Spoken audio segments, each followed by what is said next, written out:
next presenter has never seen the slides he's going to be presenting.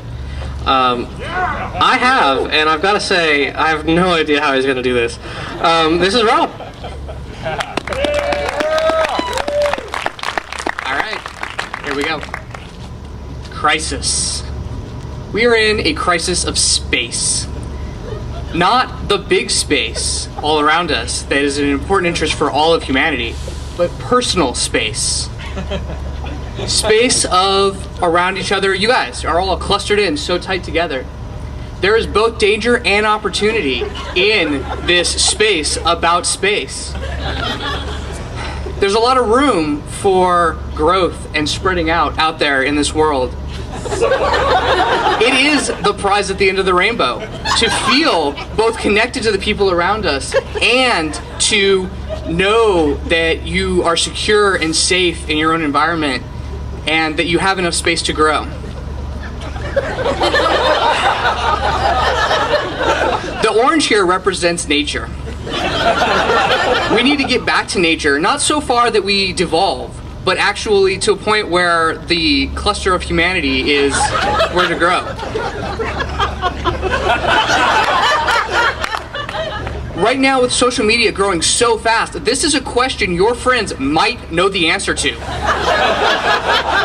How much space do you really have?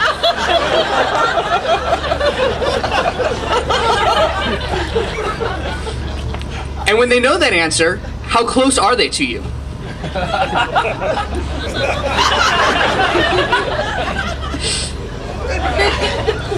One of the ways people try and gain space is by pretending to be someone else.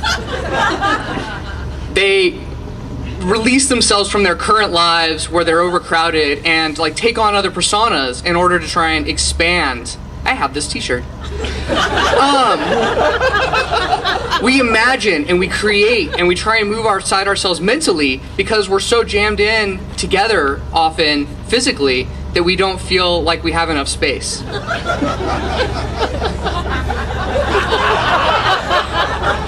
We have to adapt, like this cat, to the growing population of humanity and to the shrinking of our personal space as society comes together. Yeah, I didn't know this slide was in here. How cool is that? Your social media strategy has to be both to connect to as many people as possible, but also to leave yourself enough space to grow and flourish as a person. When we look at things like this diagram, and the best words we can use to talk about it are busy and crowded. And there aren't really any positive words that can be used to describe a lack of space. As we evolve and continue to change as a species, as we grow and connect in different ways, like the Lego Man, we have to also leave time for person and for self. As humanity continues to grow, here we go. And as we become, greater and greater as a species, as we become more connected and more like the hive mind, we have to remember to leave ourselves the space that is required to be the best people we can. Because maybe things aren't just getting better like that last graph seems to imply. Maybe things are leveling out or getting a little worse. And what can we do to sort of increase that? One thing we can do is not grip our phones too tight. Other things we can do are communicate to the people we really care about and sort of isolate ourselves a little bit from the rest of humanity.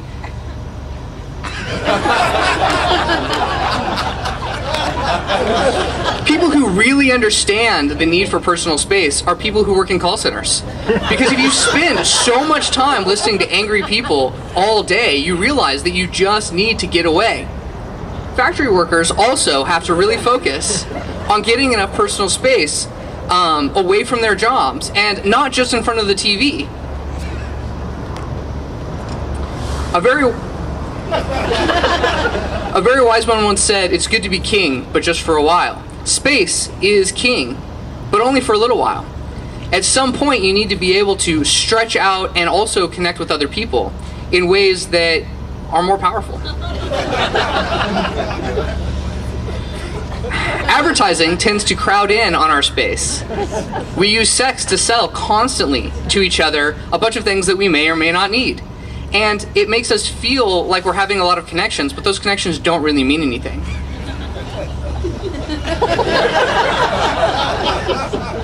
I'm not really sure how fruit causes nuclear power. But it'd be cool, wouldn't it? The end.